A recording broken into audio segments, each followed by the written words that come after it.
Next, we'll look at the chassis. I've done a little bit of work to this. The main thing is I've got some taillights that I wired in. Now, the taillights are running off of the switch so that when you turn the car on or off, the taillights turn on or off. So that's very useful. As for the headlights, I did a couple of things. This harness is the headlight harness, but I felt that the headlights were too yellow. So I figured, well, why not make those the fog lights? So that's what I did. I just clipped them into the factory little clips, put a little dab of glue down there because they were a little bit loose. So now the car has yellow fog lights. And I did paint the surrounds in black because I thought they looked kind of cheap. So now they are surrounded in a black paint. Prior to that, I painted them silver so that they're a little bit brighter on the inside. So there we go. That looks outstanding. Then for the headlights, I just made a new harness. Simple as that. You can check out episode 33 where I talk about how to do this. This was pretty easy because these LEDs are 3.2 volts and the power source here is 3.3. Also, as I mentioned before, I did add the ball bearings, and the big change, I hope anyway, is a 2mm spacer here at the rear to drop the rear of the chassis to give the car some additional rear ride height. I really hope that works because it needs it significantly. I think it'll do the trick. So there is the chassis, all the lights, and then we'll talk about the new wheels and tires. Just a heads up, the auxiliary port I'm plugging in the fog lights is that one. That one will be on with the headlights. This one in the back is on with one of the turning sides. I forget if it's left or right, but it only comes on when you turn one way and it's a static light. I'm so angry right now. So this, as it turns out, this is a turn signal and that is a turn signal. And what had happened was, I think I had this turned all the way to one side so that when I plugged it in, it was just on. So if I turn right, nothing comes on. If I turn left, moving it to the other side, if I turn right, if I turn left. See, that's kind of the weird thing that I've noticed is that it doesn't always...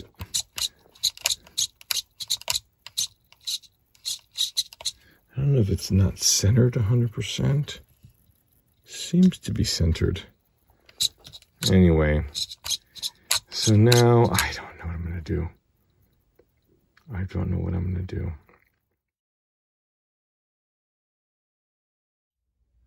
What a pain. The left and the right signals are in here. So they were super glued into place, which was not easy to do. But the big problem was that as the headlight door moves up and down, the rear trailing edge hits the LED. So I just trimmed that out with the X-Acto knife, problem solved. At the rear here, the turn signal just pops into place, not a big deal. I'll use some liquid electric tape on all these to help seal the wiring as well as do some light bleeding. The fog lights, so I had those wired into the on and off switch. However, the minute I wired those in, they wouldn't turn on. The fact of the matter is there wasn't enough current draw allowed through the on and off switch down here. So what I did, I can't believe this worked, is I installed an extension onto the servo lead for the headlight doors and just put in I think a 68 ohm resistor, wired that in parallel, and now we have working lights. What a complete calamity. Now I'm going to take that, smash that onto there, and maybe they'll work. Now that the body and the chassis have been mated, we need to deal with the wheels and tires. So these were the originals here. I like the detail, I like the rubber, but they were too small, weird offset. I decided that I wanted to try something here, and this is what we've come up with. So the wheel is 3D printed using an SLA printer. Then I decided to print the tires. So that's what we have here. These are genuine TPU rubbery tires. You know, they've got enough flex to them. I'll tell you right now, they're no harder than these here. Slickness wise, these are very, very grippy. These, I think after some outdoor use, they'll get a little bit better. But they might provide some driftiness for the car, so we'll give it a go. What I did is I staggered them. This wheel here has 2 millimeters of offset. This wheel here has 1 millimeter of offset. The 1 millimeter wheel goes at the rear and the 2 goes at the front. We'll start with the rear one since that's easier. That'll just pop right in there. The rear doesn't sag nearly as much thanks to the spacers that we added.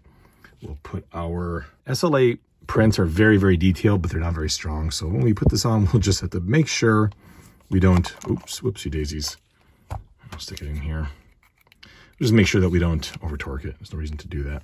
The dog bone wanted to push in, so I just wedged the screwdriver there to hold it in place. There we go. Now that is seated. There we go. Okay, that goes in. There we go. It should rotate. Yeah, it rotates just fine.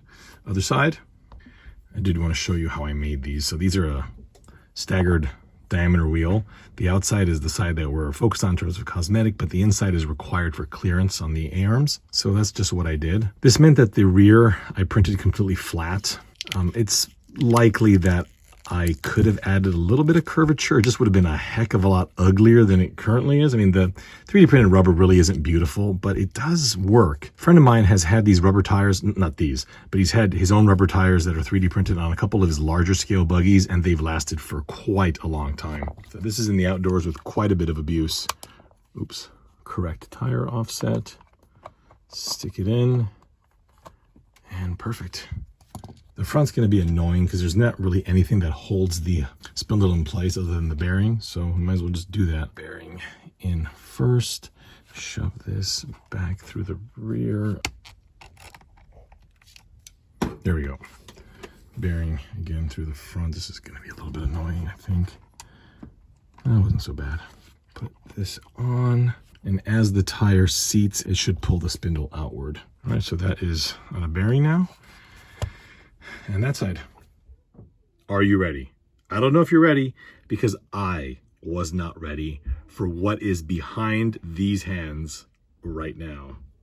And count of three. 1, 2, 3. Look at this thing. Look at it. I can't, honestly, I have amazed myself, if I do say so myself. It looks outstanding. I mean, the wheel offset is damn near perfect. It could stand to be out a little bit more, but then it's going to have issues with suspension clearance and steering clearance. But I mean, look at that. The wheel arches are almost spot on. The offset is excellent. We have operational fog lights at the front.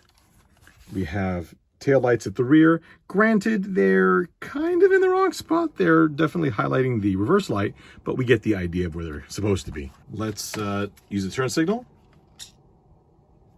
Look at that. Look at that. I can't get over how well that works.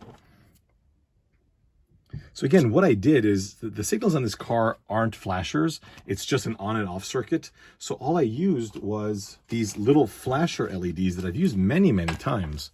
It's just an LED that flashes. These happen to be orange, and I have a whole bunch of different colors in stock, and that's what I used. So left and right.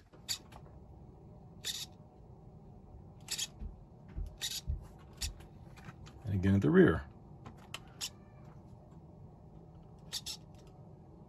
Even though the light lens is red, the LEDs flash genuinely in orange. But this isn't it. We need another shot of this guy. Are we ready? I think we're ready for this now.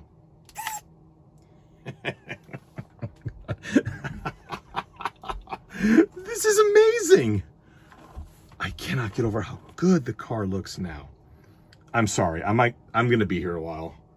I'm genuinely going to be here a while. Let's take it for a drive. I have nothing else to say. If you like this car, there's a link in the description. Not this car, this is mine. If you like the car that I started with, link in the description. Yes, I did a lot of work to this car to make it look the way it does. The fact of the matter is, almost everything was there. I mean, cosmetically, it was just paint, right? The wheels were the most substantial thing. I'll have these on my mini factory. You're going to have a FDM printer for the rubber. It's possible you can print these on FDM also, but they are designed for SLA. Just incredible. I can't get over how good this thing looks. Thanks for watching. Let's drive it.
Ow! Ow! Following a toy car. Yeah.